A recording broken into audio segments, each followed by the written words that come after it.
Later today, the Future Group is going to announce a repositioning exercise. They're calling it Future Reborn. And to talk about it, I have with me Kishor Biyani. Mr. Biyani, thank you very much for speaking with us. Can you talk us through what Future Reborn is all about before I get to the long list of questions that I have otherwise? I think Future Group was created in a different environment, in a different era, a different world, a physical world, modern retail just happening, consumers learning to consume, multiple SKUs. I think we introduced so many SKUs which never used to exist earlier. Right. And the amount of quantities we sold. I think there is a new customers emerging now. A lot of people call them millennial customers. We call them the Gen C, the connected customers. Okay. And these connected customers are going to become the mainstream of our shoppers tomorrow. And we can't deal with them the way we dealt with our earlier customers. And we have to be reborn again to deal with them. There are multiple things which we are doing. We created a whole fashion business, and 90-95% of our business on fashion comes in our retail stores are our own brands. We want to do a similar thing in the food business, wherein we want 70% of the produce which we sell has to be our own produce. So private labels. It's going to be brands. It's not they are going to be sold extensively across the country. I think we are becoming a virtually an FMCG company with multiple products. We are already started lines of production. We are putting up a rice mill, a flour mill, a spice mill, a biscuit factory. We have started frozen goods, plus dips and sauces, plus chips. I think you name the item, personal care, personal hygiene, virtually everything except for oral care at the moment. Okay, that's the qualitative repositioning. In terms of numbers, store strategy, doubling of revenue, what does Future Reborn entail? I think we believe that we have created a base. This year we should be close to 22,000 crores in revenue as a group. And if we compound at 25 to 27% a year, by 2021 we should become 75,000 crores only on the basis of compounding.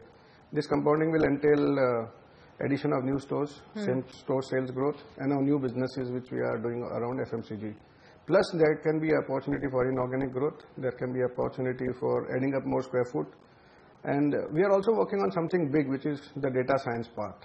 Okay. We have around 28 million customers database who shops with us, along with our loyalty programs, Payback, Big Bazaar Profit Club. It's all about how do you talk to the consumers in the technology which they understand and make them shop more.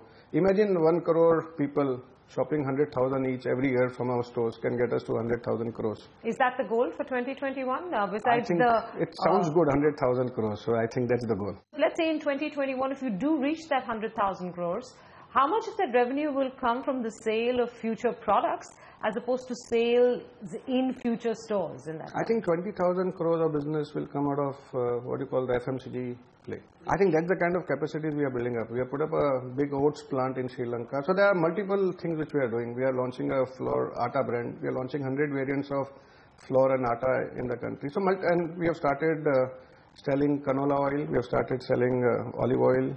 What has prompted this sort of shift in positioning from being a retail player to maybe being a brands player? Let me put a perspective to it.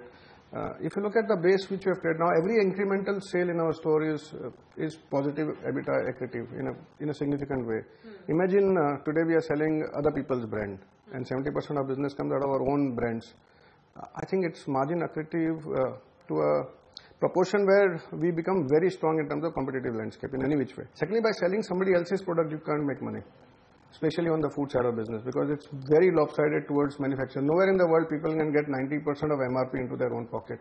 Secondly, food in India has to be developed by Indian food companies. Multinational food companies don't understand the psyche of Indian food palate, and food is equal to culture in any country. Today, your labels constitute what proportion of your around 25% of our business. And your aim by 2021 is to take around this to? 70%. Around 70%. Yeah. But currently we are our packaging, it's commodity play. I think the branded, value-added play will be the next 40%. Okay, how is this going to change your profitability profile? I think we are probably one of the retailers in the world in a hypermarket space like a Big Bazaar, which operates on a gross margin of 28-29%. That's a very difficult thing to achieve because non-food component is more than 60% in our business, which is significantly high. World over, I think hypermarket non-food is not more than 25-30%. So we are virtually reverse. So how do you see that changing? I think that this margin profile can go up further. It can go up another 3-4 percentage point. Should the Hindustan Unilevers and the P&Gs and the Nestles of the world be worried about the fact that... I don't think so. We are getting into products which they are very strong at. Why? You said you're going to do food. You said you're going to do personal care as well. That doesn't mean that I'm going to make a glucose biscuit or a Mary biscuit. We can't compete on that category of goods. We will compete. We'll create new products and new categories. What is your assessment right now of the consumer demand situation in the country, given where we are in the economy? I think the consumer demand has been, I would say, there is no exuberance in the marketplace. There is no despondency also. People are, I think it's just going status quo? It is virtually status quo. I think the competition intensity has reduced for us, and that's allowing us to grow much more. How are you saying that? There is no competition intensity. There are nobody opening new stores. We just saw Reliance announce they intend to go from 200 cities to 900 cities. But they are getting into categories which are very, very different than what we do. So it's a categories difference. We are expanding more on the food and the fashion space, and they are more on technology, digital. And this is just in the physical store space, where you have aggressive plans being announced by competitors like Reliance. On the online space, you're dealing with the discount players, the Snapdeals and the Flipkarts of the world, and I'm sure that is also putting pressure in the way you sell, you price, all of that. I think we don't compete in that space. If you look at the categories which they sell, is what not the categories which we sell. They would be selling mobile phones to a great extent. They are into electronics. They're also doing groceries now. There are a dozen grocery But if you look at the numbers, it's very ordinary. I think grocery is a huge market. It's a $400 billion market. So there are many players who can come in. But I think grocery just doesn't work in e-commerce. The cost of delivery is too high. The margins are available are too low.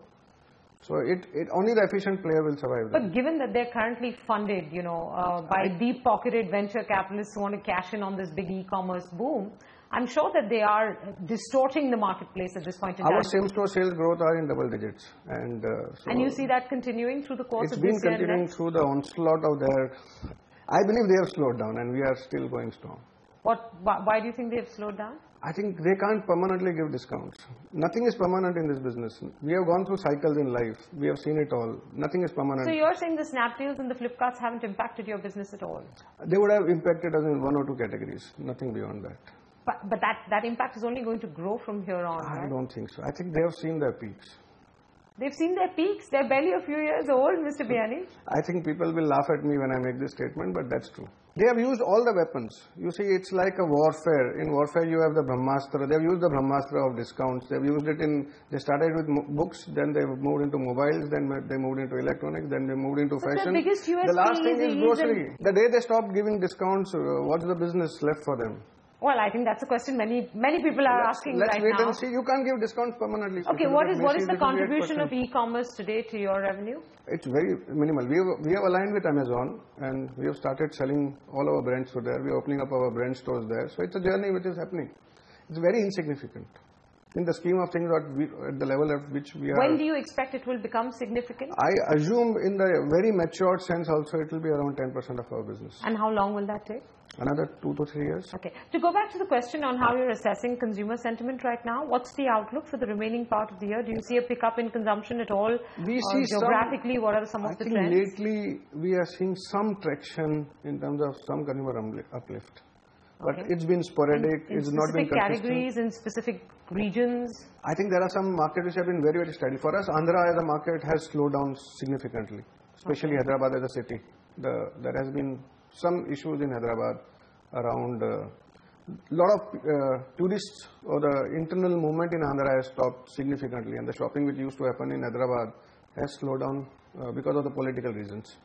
So that's a market which has impacted us significantly. Okay. And Bangalore continues to be strong. Bombay has been okay. North continues to be stronger. Okay, North will get stronger from here on because of your consolidation with Bharti Retail as well. Also, to that extent. Yes. What's the progress on that front?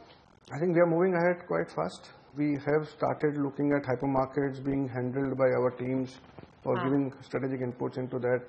All the hypermarkets will become Big Bazaar over a period of time. Yeah, there are only 4, I'm told, in which there is an overlap. And 2 coming up, so there are some overlaps. Overlaps is only but in 4 we have decided stores, if I understand to continue with the stores. One of our stores might get closed over a period of time, and one of their stores might get closed over a period of time. But very minimal in that sense. Very, very minimal. So what is the store expansion plan, if I may ask, keeping in mind your consolidation with Bharti Retail and keeping in mind your plan to reposition and grow to, 100,000 crores in 2021? We are 200 hypermarkets now. Right.